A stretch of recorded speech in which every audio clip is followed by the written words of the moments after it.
Kita akan analogikan seperti ini. Ini adalah pensil saya yang saat ini anggap tidak memiliki harga. Halo sahabat Rata Channel, apa kabar? Kembali lagi bersama kami di sini, dan pada kesempatan kali ini kita berharap semua yang menyaksikan video ini dalam keadaan sehat dan kondisi terbaik. Tetap seperti biasa kita akan membahas mengenai Pi Network Project. Seperti yang pioner atau teman-teman semua yang baru bergabung dengan Pi Network Project, kita ketahui bahwa 20 Februari yang lalu Pi Network meluncurkan jaringannya ke jaringan terbuka, di mana proyek ini sudah selama 6 tahun berjalan dan baru 20 Februari kemarin launching. Dan pada kesempatan kali ini kita akan membahas apa sudah sesuai dengan ekspektasi Pioneer atau sudah sesuai dengan ekspektasi market, dan bagaimana sudut pandang kami mengenai tindakan yang dilakukan oleh core team. Kita akan bahas pada video kali ini. Sebelum kita mulai, silahkan subscribe, kemudian share, komen, jangan lupa like, serta nyalakan lonceng notifikasinya. Mari kita lanjut. So, teman-teman, banyak sekali yang tidak sesuai dengan ekspektasi. Pahamilah bahwa beberapa di antara Pioneer itu terpecah. Awalnya yaitu GCV, kemudian IOU. Bahkan keduanya tidak ada yang tepat, di mana seperti yang kita ketahui, OKX, BitGet, dan Get.io atau Pionex atau Max secara serentak memasarkan koin Pi Network itu pada angka sekitar $2 di awal hingga drop, dan kemudian pada saat video ini dibuat menjadi $1,2. Lalu apa sih strateginya untuk core team ke depannya? Jadi begini, kita akan buat simple agar teman-teman semua memahaminya. Ini memang merupakan simple strategi di mana core team memasukkan kepada exchange. Dan seperti yang kita selalu bahas, bahwa exchange ini digunakan untuk melikuiditas atau melikuidasi nilai Pi itu sendiri. Bayangin teman-teman, jika Pi hanya digadang-gadang dengan angka tertentu, tapi belum memiliki nilai atau belum disepakati oleh halayak ramai di luar dari Pi Network Project atau Pioneer itu sendiri, sehingga Pi tidak ada nilainya. So, dengan cara memasukkan ke exchange, maka Pi mempunyai nilai, meskipun angkanya kecil. Kita akan analogikan seperti ini. Ini adalah pensil saya yang saat ini anggap tidak memiliki harga. Kemudian saya tawarkan pada orang lain dan memiliki harga sekitar $1. Kita percaya bahwa ini harganya $1. Dan kita akan gunakan sebagai alat barter, kemudian dengan barang ini. Dan barang ini harganya $0,5. Berarti dengan punya pensil ini, saya bisa mendapatkan dua barang ini. Dan itu sudah disepakati. Tapi kalau tidak dimasukkan ke exchange, maka pensil ini tidak akan mempunyai harga. So, itu yang dilakukan oleh core team di awal. Dan yang kita ketahui, kondisi sekarang, core team sudah memiliki harga 1 atau hingga $2 untuk koin Pi itu sendiri. Dimana itu tergantung supply and demand. Kemudian, yang jadi pertanyaannya adalah, barangnya yang nanti akan bisa dibarterkan dengan pensil ini, itu belum tersedia. Bisa kita bayangkan jika nanti banyak sekali barang yang tersedia, atau ekosistem Pi sudah terbentuk, atau aplikasi yang seperti kita ketahui ada 100 aplikasi yang rencananya nanti akan dirilis, itu sudah menyediakan sistem atau barang yang bisa ditukar dengan Pi yang tadi, ada kemungkinan keinginan untuk membeli barang ini dengan Pi makin meningkat. Maka orang-orang yang ada di exchange atau Pioneer yang ada di exchange itu akan berebut membeli Pi.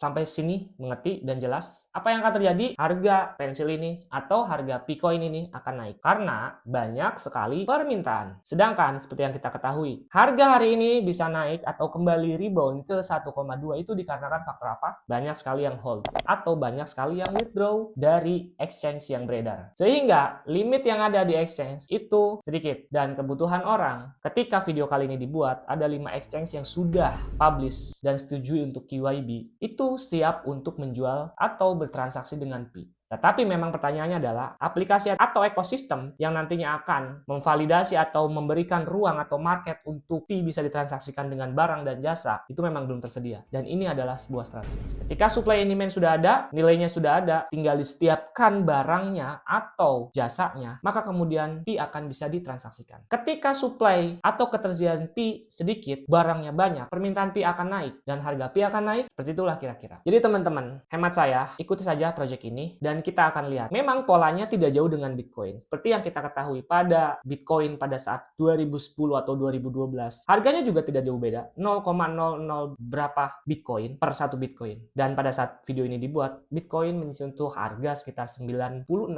Bahkan all time high-nya adalah sekitar 108.000 US dollar. Takes time, butuh waktu lama. Ya, tetapi jika core team nantinya sudah melihat permintaan akan Pi itu meningkat, ketika barang dan jasanya sudah disiapkan, ini ini bisa menjadi alat transaksi. Apakah akan mengganggu regulasi? Tidak. Pi nantinya akan menawarkan solusi yang terbaik, di mana seperti yang kita ketahui, bahkan bisnis juga sudah mengikuti regulasinya, di mana ada yang namanya KYC dan KYB, anti money laundering, sehingga siapapun yang bertransaksi dengan Pi itu mempunyai data dan memang kesannya tidak terdesentralisasi. Tetapi dengan hal tersebut kita akan ketahui bahwa Pi akan bertanggung jawab jika disalahgunakan. Jadi tidak akan terjadi seperti yang kita ketahui pada Bybit kemarin. Bybit uses safe, which means we use the safe. Ketika ada hacker yang mengambil koin Ethereum-nya, ETH-nya, sehingga tidak diketahui entitas mana, hanya diketahui komunitasnya, dan tidak ada individu yang dapat bertanggung jawab. Meskipun Bybit seperti yang kita ketahui dapat merecovery secara signifikan dan secara baik, di mana didukung oleh beberapa platform exchange yang lain yang membantu likuiditas tersebut, tapi pada intinya tidak ada yang mengetahui siapa pelaku utamanya. Ya, memang komunitasnya beredar dan diketahui, tapi pada saat video kali ini dibuat, koin yang diretas tersebut sudah dibakar. Jadi untuk hal ini tidak akan terjadi di Pi. Itu satu poin. Oke, teman-teman, jadi pada video kali ini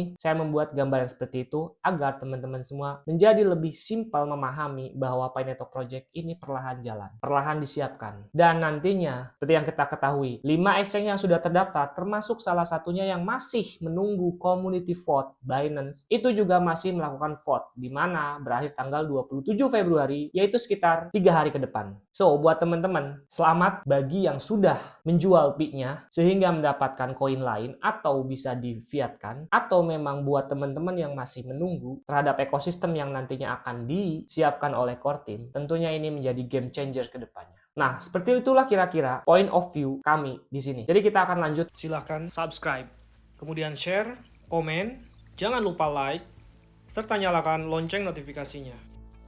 Mari kita lanjut. Nah, itu adalah kesimpulan pada video kali ini, dan analogi tadi merupakan analogi sederhana. Karena pada video-video sebelumnya kita sudah bahas mengenai supply and demand, di mana ketika supply over, maka permintaan akan menurun. Tetapi ketika supply sedikit, permintaan tinggi, apa yang terjadi? Harga akan naik. Nah, itulah kira-kira apa yang kita sampaikan pada kesempatan kali ini, dan sepertinya ini yang dilakukan oleh core team untuk kedepannya. Nah, itu adalah kesimpulan yang bisa kita sajikan pada kesempatan kali ini. Seperti yang kita pernah buat videonya mengenai supply and demand. Ketika supply banyak barang over dan permintaan sedikit, maka harga akan rendah. Tapi sebaliknya, jika permintaan banyak, barang sedikit, maka harga akan tinggi. Jadi begitulah kira-kira teman-teman semua. Ketika Pi Network sudah dilikuidasi dan ada harganya meskipun hanya 1 atau hingga 2 dolar, dan ketika nantinya banyak sekali produk yang bisa ditawarkan atau bisa dibarterkan dengan nilai Pi tersebut, sedangkan barangnya sedikit, maka permintaannya apa? Permintaan banyak. Permintaan banyak, maka developer akan mengembangkan. Dan ketika barangnya banyak, apa yang akan terjadi? Orang juga akan membutuhkan Pi Network itu sendiri untuk membeli barang tersebut. Di mana perdagangan itu dapat dilakukan bukan di satu regional tertentu, tapi juga dapat dilakukan melalui lintas batas antar negara, dan harganya transaksinya itu seperti kita ketahui 0,01 Pi. Bisa dibayangkan dalam hitungan detik teman-teman semua menerima Pi dari satu individu antar negara dengan individu lain. Bisa dibayangkan semudah itu nantinya transaksi. So buat teman-teman yang di project ini, ingat teman-teman semua sudah mengikuti project ini sekitar 6 tahun ke belakang, jadi jangan sia-siakan. Semua mengerti apa yang saya sampaikan. Goodbye, adios.